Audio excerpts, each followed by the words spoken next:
Welcome to the Republic. This is the Republic of Rugby. I'm Tim, and Jordan is in South Africa. I'm in a cold, dark, bleak UK. Jordan is in the prime summer in South Africa, looking smug as ever. How you doing there, mate? I'm good, thanks. And you? Yeah, it's actually, the humidity is not great here. It feels like a sauna at the moment. So I don't know who has it better, but no, very, very, very good weather. This is however, for all of that said, this is my favourite time of the year because we've got to the end of January. Spring in the north is here, and with it comes the beauty of the Six Nations. And we've got to go all in on the Six Nations now, Jordan. Is this a competition which you and your countrymen care about? Is it on your properly on your radar? Look, I think we touched on it in our last episode, in that this will probably be the most watched Six Nations by a South African audience because we're playing all of the Six Nations teams in the Nations Championship. I haven't got stuck into a Six Nations campaign, and I'm looking so forward to this year to have my English compatriot next to me, kind of guiding me through it, giving me the tips, giving me the inside scoop, so that I can follow it as best I can, like I do with the Springboks. Well, I mean, let me just start at the very start. This is, in my humble opinion, I don't know if you can think of a better annual sporting competition. I'm not just talking rugby here, because the Rugby Championship is brilliant, but, you know, sometimes that competition is going to be not happening and going away. That would never happen with the Six Nations. And I would put this up against Wimbledon, the Monaco Grand Prix. What other great annual sporting competitions are there? The Masters. Yeah. Move aside. This, honestly, and I mean this 100%, this is the greatest annual sporting competition that there is in the world. It goes back to 1883. England played Scotland in the very first. It was the Home Nations tournament then. 4 countries were involved, and it was in 1940. So, goodness, like, we're not that far away from 100 years since France were involved in a 5 Nations tournament, and then in the year 2000 Italy were involved as well. We've gone through a quarter of a century with the Italians on board, and these are countries that are, I mean, how long would it take? You're in Durban right now. How long would it take you to get to, if you were driving, to get to, I don't know, Port Elizabeth, Gqeberha? Probably 10, 12, 14 hours, somewhere around there. I know right. Cape Town to Durban is like 16 hours, right. So not close. So, and that's all within the same country. In that time, you could drive and even get ferries and then drive the rest from any one of the Six Nations grounds to any one of the other Six Nations grounds. This is, by comparison, like all these different countries, all these different cultures, languages, histories, in a postage stamp sized area. And these are countries who literally fought wars for centuries. So the rivers run very, very deep on this, and it comes to the surface in a really, really fun way every year when these teams go head to head in the Six Nations. I cannot express to you how much I love this competition.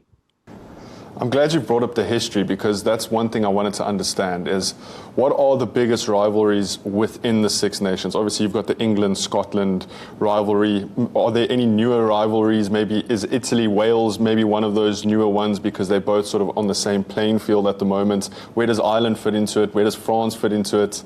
Yeah, I want to understand the history behind these massive, massive rivalries. I can see the passion on your face. I can see it coming through the screen. So I want to understand why. Well, I would say kind of England are the villains, and I've made peace with that. I'm used to that. Most people in World Rugby, we love the English, Tim. What do you mean? They support, most people in the world support their team and then whoever's playing England, and I'm okay with that. And in the Six Nations, we're 100% the villains. Everyone else supports whoever's playing England. So I feel like every team has a rivalry with England, but England-Wales, because of the proximity, there's just we share a border. There's a lot of history that the Welsh feels, over the centuries feels subjugated by the English, and you just go over the bridge. It's so close together. The people live side by side, families. That's the other great thing. Everyone's families are made up of all these different countries, particularly within the UK and Ireland. So England, Wales, England, Scotland, England, France is massive, and that goes back to wars that have been fought for centuries as well. Italy, France, they play for the Garibaldi Trophy. He was the man that liberated Italy back in the past. Scotland and Ireland it's a rivalry, but a kind of a friendly one. They're kind of Celtic cousins, so they kind of love each other, and it's really fiercely fought. And in recent years, Ireland against France has become an amazing rivalry. The games, the last 2 years the last few years have been just incredible. Up there with some of the best rugby that we've seen in world rugby across the years. So I've basically named every country and every other country there. So you've obviously got all these rivalries, the history sort of going into it. Can you maybe give us, like, if you can, the last 10 to 20 years, who's sort of been on top of the Six Nations, who's sort of been bubbling under, who should be performing this year, who's maybe that underdog that's fallen away over the past decade, just to understand more of the recent history behind the competition, how the teams have done, and sort of maybe where you see it going into this campaign. Well, what's amazing when you look at the last 20 years is actually one of the most dominant forces in Six Nations rugby is Wales. Under Warren, it's mad, isn't it? Under Warren Gatland, they've won. Wales to win this year. Yeah, Wales to win. Do you know what? On Wales, I was reading an article by Sam Warburton this morning, and he was really, really optimistic. He's like, I've been into the Welsh camp, things are great, and then the headline said, I've been into the Welsh camp, they can finish fourth.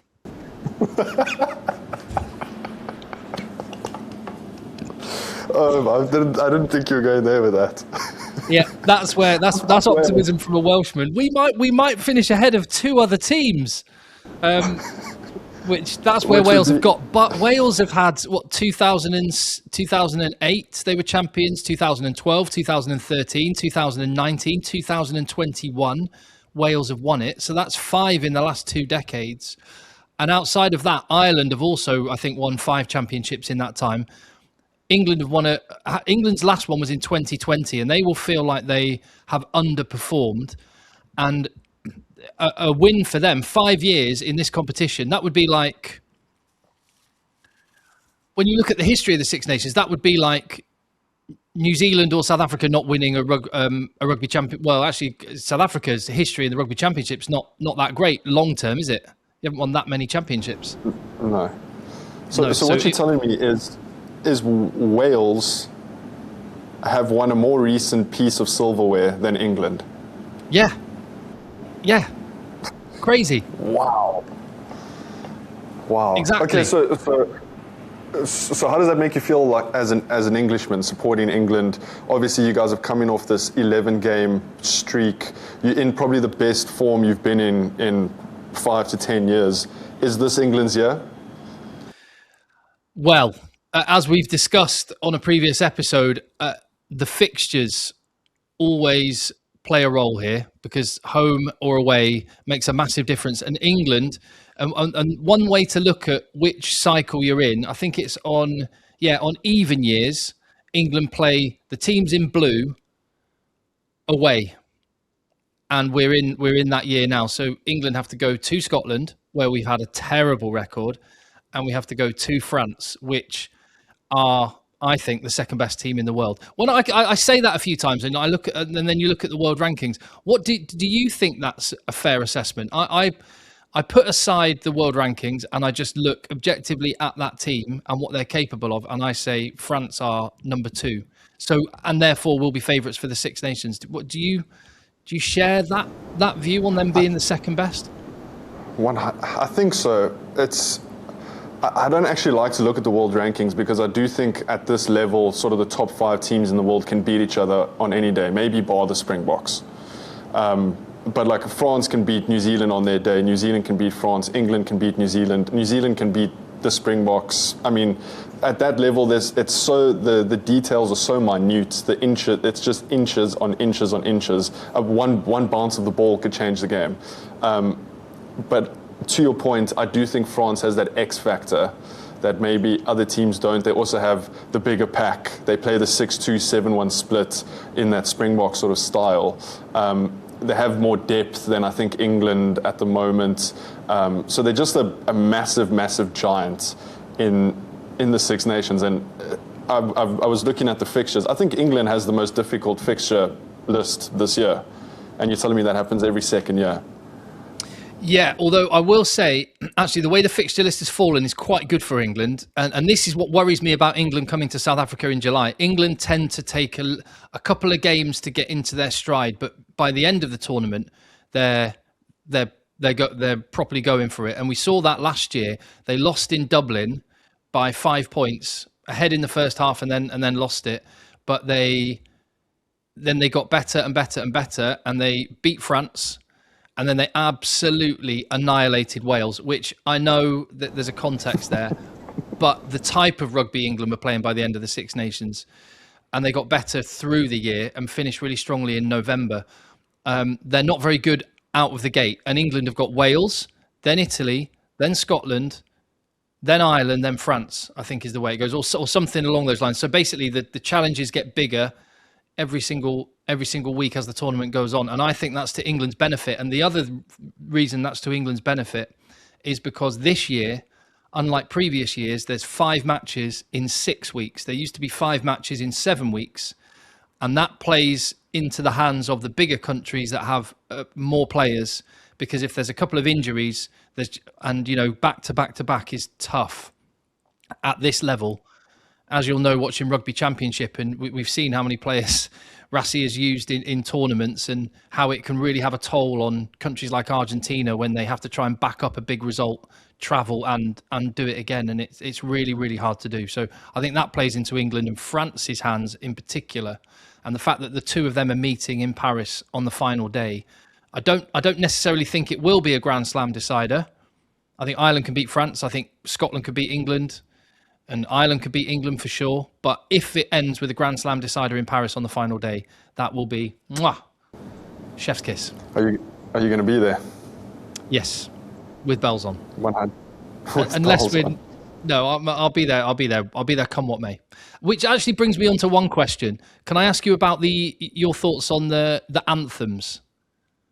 I love the anthems. When we went over, we did the Springbok November tour, was it last year or the year before, and went to Murrayfield, went to Twickenham, but Murrayfield and the guy playing the bagpipes on the roof and the whole stadium singing, I'm getting goosebumps just thinking about it, and I mean, we have our fair share of songs, Sister Bettina, Nkosi Sikaleli, but that solo bagpipe on top of the roof, everyone like arm in arm. European rugby is special, and I definitely want to get out there a little bit more to experience. I've never been to a Six Nations game, so I want to eventually, once we've got a big community here and we can potentially afford some flights to Europe, I really want to come to the Six Nations and explore that world of rugby. Because as a South African, I think you've probably watched more rugby in South Africa than I've watched over in Europe, and I want to get that feeling that you sort of have, that tangible feeling of European rugby. There you go. Another reason to subscribe, to share, to tell your friends about, to get everyone you know to come and be part of the Republic of Rugby. Let's get Jordan to the Six Nations 2027. Let's get him over. Yeah, you need to, mate. You need to experience it. And you just touched on it. It's Flower of Scotland in Edinburgh is spine-tingling, incredible. Yeah. Land of My Fathers in Cardiff. Whatever Welsh team is out there and whatever their chances of victory are, it's with the roof on, with the Welsh male voice choir. It's a special, special thing. And then La Marseillaise in Paris is, that is my number one. That is my number one by a mile, even more than Flower of Scotland. And France, just like Scotland, they do the end of the song a cappella. So in France, the band just start up, and then the band just die off, and it's just the crowd. Much like, actually, and one of my favourite anthem memories, I was stood next to you, and me and you were stood with. Do you remember who we were stood with? Was it Drickus du Plessis? It was, wasn't it? At Loftus. Drickus du Plessis in Pretoria. home of your beloved Bulls, and obviously with that South Africa Ireland game, that anthem was right up there in terms of my memories. Yeah, we definitely started hot in our partnership, being sort of pitch side for that Ireland Springbok game. Yeah, we did. So you sort of put France first in terms of atmosphere. I've also been to the Principality, which is ridiculous as well in terms of atmosphere, with the bars on the street just outside. If you would rank each atmosphere in the Six Nations, where would you sort of put everyone? Well, do you want atmosphere inside the stadium, or do you want like kind of the whole day? The whole day. Okay, the whole day. Okay, I would say. Oh, do you know what? I think Edinburgh might be my favourite. You can walk to the ground. Edinburgh's just an unbelievable city. The backdrop, the castle, the plate. It's absolutely brilliant, particularly on a Calcutta Cup, England-Scotland day. There's an extra energy in the air. So I would Edinburgh is just unreal, as you've experienced. Cardiff, because of exactly what you said, the fact that the bars are right outside, town is right there.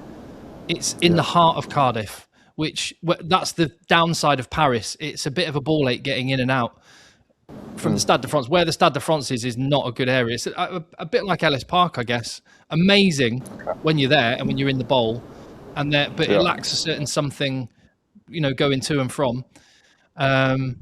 So yeah, Edinburgh, Cardiff, Dublin, Twickenham's pretty cool with the river. I mean, you've been to Twickenham. What did you think of a day in West London? Twickenham was a weird one for me, because you kind of like walk through these suburbs and then you turn a corner and boom, all of a sudden there's Twickenham. So it almost feels like it's in the middle of a suburb. I don't know if it was just my experience, but I didn't feel like there were too many bars around. And it was such a ball ache catching the train on the way. It's almost like The Walking Dead coming out of that stadium, and it's just a street of people heading to the train station to try and get out of there. But inside the stadium, Springboks England is right up there, so I can't complain too much. Yeah, it was cool. Well, basically, you just need to head to the river. All the bars and all the places you want to go to are on the river. So, hey, we need to get Jordan to Europe. We need to get Jordan to Europe again, and I'll show you all of these cities, and we'll do it properly, and we'll cover it on the channel. And love it. Yeah, and I would love to introduce you to rugby up north. But yeah, no, I saved Paris till last, because the actual atmosphere in the bowl is the light show. They've taken it to another level, and now everyone's trying to chase to get to France's level there. It's France England at the end could be amazing. What do you think? Oh no, go on, Jordan. I was going to say, so we've touched on the atmosphere. We've spoken a little bit about France, a little bit about England. Talk to me about maybe the three underdogs going into the Scotland, Italy, Wales. It sounds like a good campaign for Wales would be to end fourth. I've read a couple of articles that says if Wales win one game, that's a success for the year. So where do you kind of peg them at going into this, and what does success look like for Scotland, Italy, Wales? Yeah, in Wales, rugby's basically like a national coping mechanism. It is their national sport, and that's what's so sad to see about Wales, because it is one of the few places in the world where rugby is number one. And that is less so the case now, and football is taking over because the Welsh national team, I mean, there's been articles about how ticket sales have been really, really slow for the Six Nations, which is unusual. But emotionally, it peaks during those home games, the singing, so you never, ever count them out. And, England have got Wales first up at Twickenham, and I still think there's going to be some shots that Wales can fire next weekend. I think they're going to kick a lot. And they're going to try and be really hard to beat. So I think they could cause some upsets. Scotland, they are always the country where this could be Scotland's year. Every year could be Scotland's year. It's coming home. But it never is. It's coming home, exactly. And they're capable of brilliance. They've got star players, but they tend to be the perpetual, gallant losers. They'll always bravely lose, just like they did in November against Argentina and New Zealand. Play some great rugby, ultimately not deliver. Will this be the year that they deliver? And Italy, I'd say, are like the glow-up nation. They're still chasing consistency. It's a bit like Argentina in the south. That's like Italy in the north. Amazing young players, play a brilliant brand of rugby, have had a bit of a glow up in recent years, and just need to actually deliver week on week on week. And they've got a very, very young squad. We saw what happened to them at the last World Cup, where it was going really well beforehand, and then the wheels just came off. And that is part of it, because at a Rugby World Cup, you have to go week on week on week on week. And that's what you have to do in the Six Nations, which is where it comes unstuck for Italy. Backing up big performances one week on the next is something that the traditionally smaller or less successful nations, that's the bridge that they have to cross. This sort of 2-week break going down to a 1-week break, is it normal for those players to go back to their URC clubs, top 14 clubs? And is that going to happen this year with the 1-week break instead of the 2-week break? It's not a 2-week break, it's 2 1-week breaks, but in those, it used to be 2 1-week breaks, now it's 1 1-week break. But in those weeks in previous years, basically if you play rugby abroad, so if you're Blair Kinghorn playing in France, or you're Finn Russell playing in England, and all the players that or the Welsh players playing in England, yeah, you go back to your clubs and play, which is really, really tough. So Tommaso Menoncello he won't be playing for Benetton this year, but next year when he moves to France, he will have to play in his break week, which makes it an even tougher schedule. Yeah, it's brutal. And that's one thing. I was looking at South Africa, the way that they manage the workload of players, with some guys over in Japan, that helps. And with other guys that are based in South Africa, and more of them, I do think it's a big advantage that the Boks have got, the way that they're able to manage the workloads of players. When you look, it's a bit like Ireland and South Africa. I think have a big advantage in that area. Yeah, do you think it is like, if we, and maybe for our next podcast we'll get these stats, but do you think those South African players are actually playing less games? Because I mean, you look at the top 14 and they just have so many more fixtures. So it'd be interesting to see if the Springbok guys and the French guys are playing similar amounts of rugby, or if Rassie and Saru have got it right, where they are actually playing less rugby, get more break, and therefore can perform at a higher level when Springbok season comes around. Well, why don't we just throw open the chats and thoughts on that, and let's get some stats for the next chat, because I do kind of think whilst a lot of people have pointed out that South African players have to play year round, I do actually think that the way it's set up is kind of perfect. You get a little taste of, the games against the teams from the south. You get regular rugby in different conditions in the north. You have players that as they get older, they go and earn good money and get well looked after in Japan, not playing loads and loads of rugby. And you get lots and lots of contact with the squad. I sort of call South Africa, they're a little bit more like a club team than an international team. And I think that's been part of the reason why they've been so cohesive, and they have been able to have 50 plus players play in the single calendar year, and it feels seamless with guys coming in and out.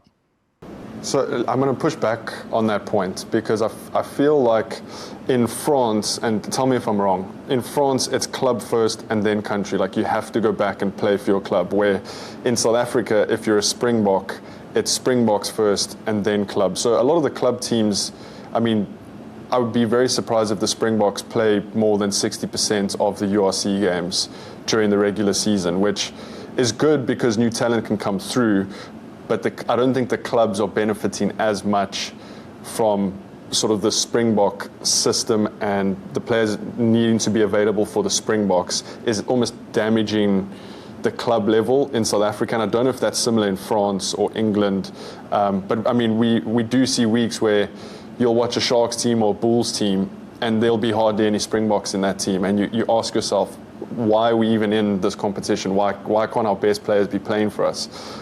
So it is an interesting sort of back and forth, like where it's interesting to see where countries prioritize their players and players' time as well. Yeah, I think in France, what you find is a lot of teams go strongest at home, and then they let their guys rest on away weeks quite a lot. That happens a lot, and there are frustrations. There's no perfect system. There are frustrations in any direction. Like in England, now it's only 10 teams. All of the internationals play most of the league matches, but then the fans complain and the clubs complain because there's not enough home games to actually fund the whole thing. So clubs are losing money, and there's no silver bullet perfect system. But the one thing France don't have, their players play a lot of club rugby because the top 14 funds the rugby. Every other country in the world, I can't think of another one. I think every other country, the national team funds everything. Whereas in France, the top 14 funds everything. And that's just a little bit of a mindset shift. I think some people look at France and they criticize them and go, like, I can't, they need to care more about international rugby. Well, it's paying for the top 14's paying for everything. It's so much bigger than any other league in the world financially.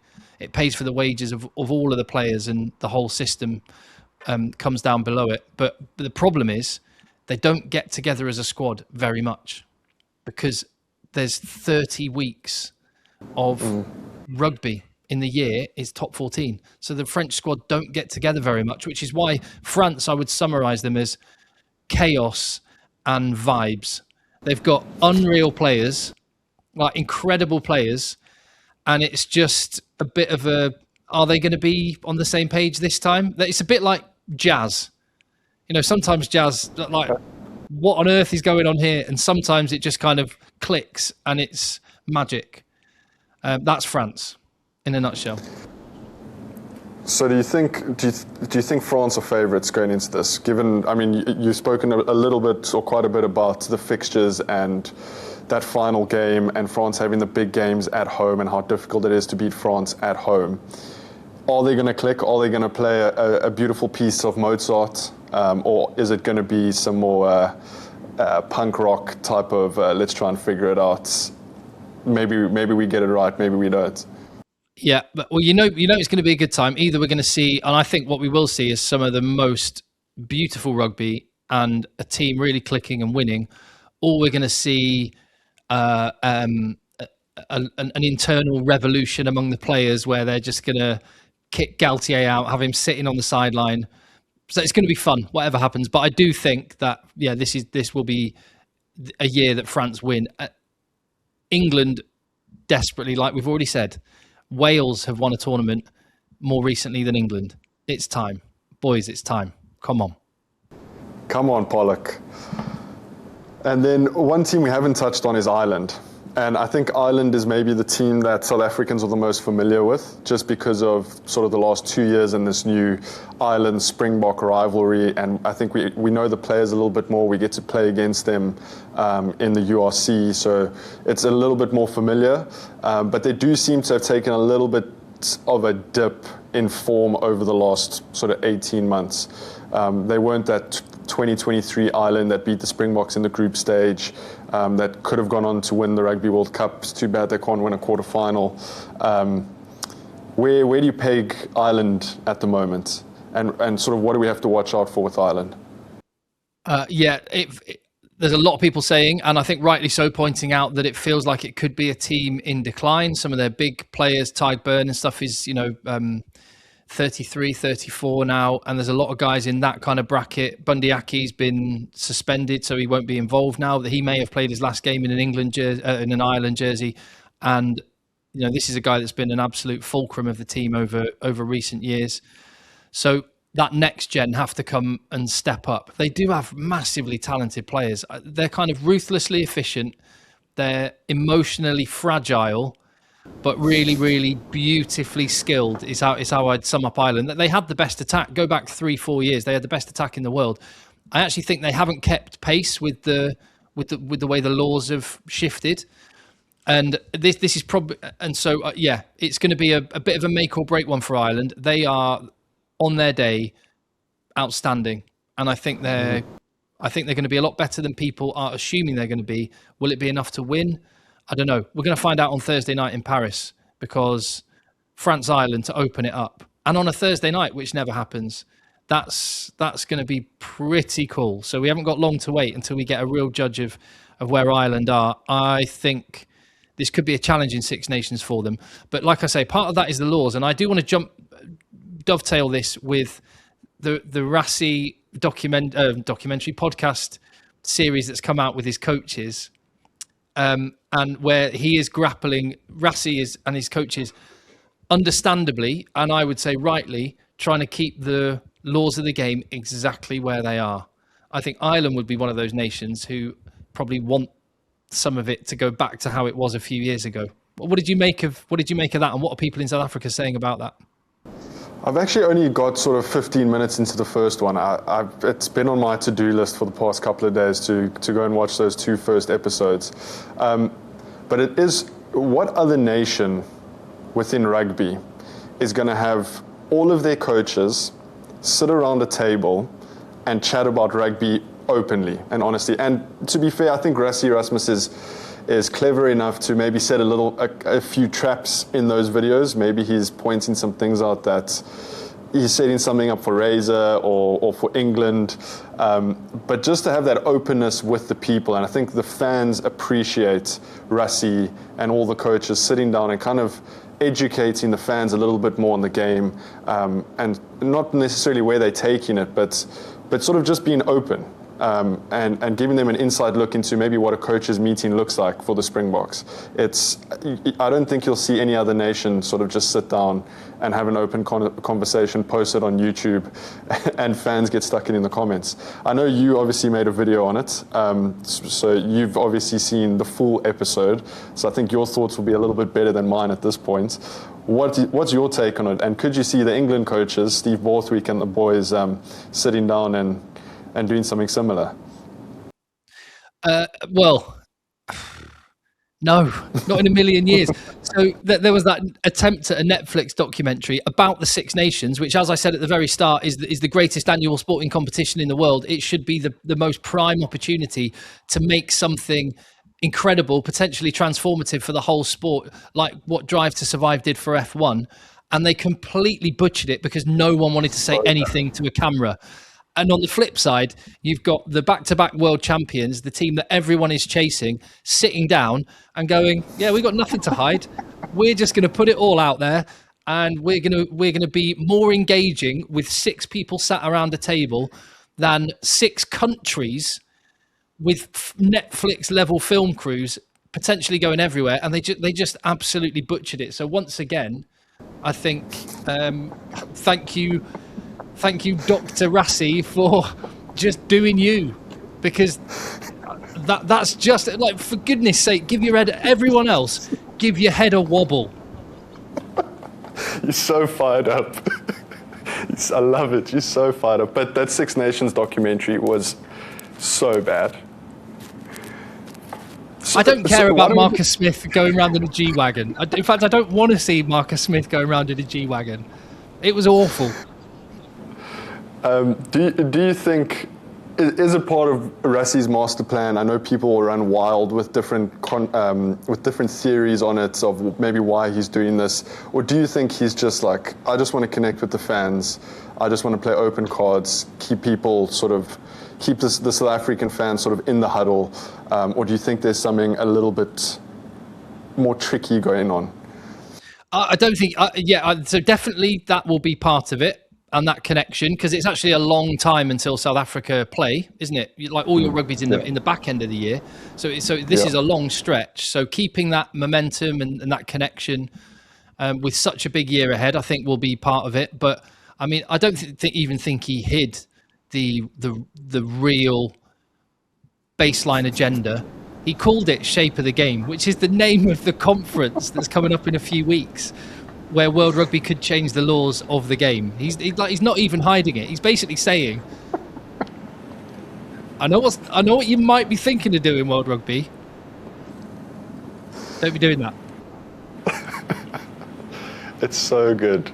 I mean, he's a special human, and you've just cracked me up. That's a clip. I can't wait to put that clip together of you just raging on the Six Nations. Okay, let's get off Springbok rugby, because I know it's the best rugby in the world, and we'd love to chat about it the whole day. Six Nations. Which forward and back should we be looking out for from each team that is maybe the Ches and Colby or an Ox or someone who's going to who's that key forward and back for each team, sort of going in that we should be watching out for? Okay. So for Italy, Manuel Zuliani, you saw him in South Africa, how good he was in those 2 games. Yep. He's approaching world-class level. He is absolutely amazing. And of course, Tommaso Menoncello, and you can't tear him apart from, I mean, the day that Juan Ignacio Brex retires and we don't get Brex and Cello, that's going to be a sad day. But they've got a lot of good young players coming through. And the latest of which, just to put on your radar, Eduardo Tadaro. If you've not seen him in the Champions Cup or in any Premiership games, this is a 19-year-old kid that has had an unreal season for Northampton Saints and could be getting some good rugby in the Six Nations. So watch out for him. He could be Breakthrough Player of the Year at the World Rugby Awards at the end of the year. For Wales, no Jack Morgan in this competition. So Dewi Lake is going to be skipper and be leading the charge for Wales in the pack. Behind the scrum, oh man, Louis Rees-Zammit. Louis Rees-Zammit's back. Yeah, Louis Rees-Zammit. His first Six Nations since coming back from the NFL. He played in November and didn't he, and played in July, but not in the Six Nations. So yeah, him. For Ireland, Sam Prendergast needs to step up again. That him or Jack Crowley is still a battle that's going on. I think it's Sam Prendergast's jersey. He actually showed a little bit more defensive mettle for Leinster. That's been a criticism, but he needs to pull the strings for that team in the way that Johnny Sexton used to. And Caelan Doris is, absolutely top tier, maybe the best forward in the whole competition, him and Dan Sheehan. So they've got great players. For France, Louis Bielbiere, but I will also mention, with Damien Penaud being dropped, Teo Atisogbe, he is the real deal. And on the wings, my word, have they got gas. Wow. So Teo Atisogbe and Bielbiere on the wings for France.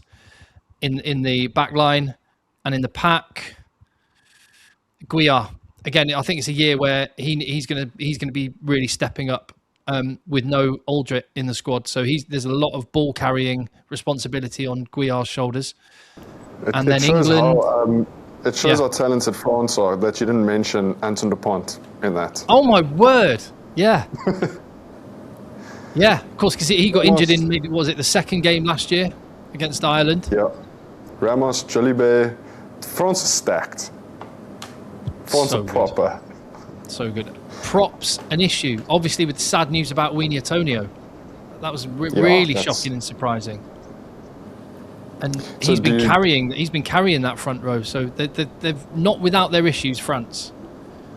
And then into England. How are England going to dismantle that France team? So one of the big questions is Tommy Freeman going to step into centre? And I think he's a key man for England over the next year and a half, is Tommy Freeman. He's going to be in the team somewhere. He's one of those players, a bit like Ramos for France. You have to put him in the team, but the question is where. And I think he could be a real difference maker at 13. Is he going to get time in that jersey, as he has done at club level? We will see. He's kind of a bit like Kane and Moody in that sense. Big guy, real amazing athletic attributes.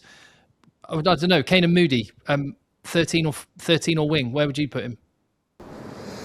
Well, 13 stock as of a year ago wasn't great, but now we sort of have Jesse Creel, who's sort of the veteran in that role. You've got Ethan Hooker coming through. You've got Kane and Moody.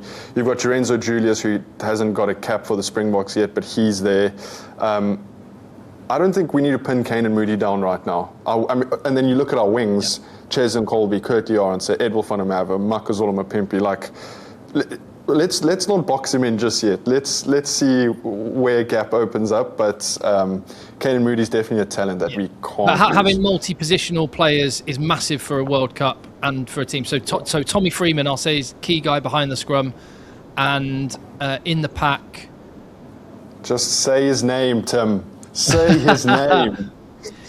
Henry Pollock, the prince that was promised. Lisan Al Gaib.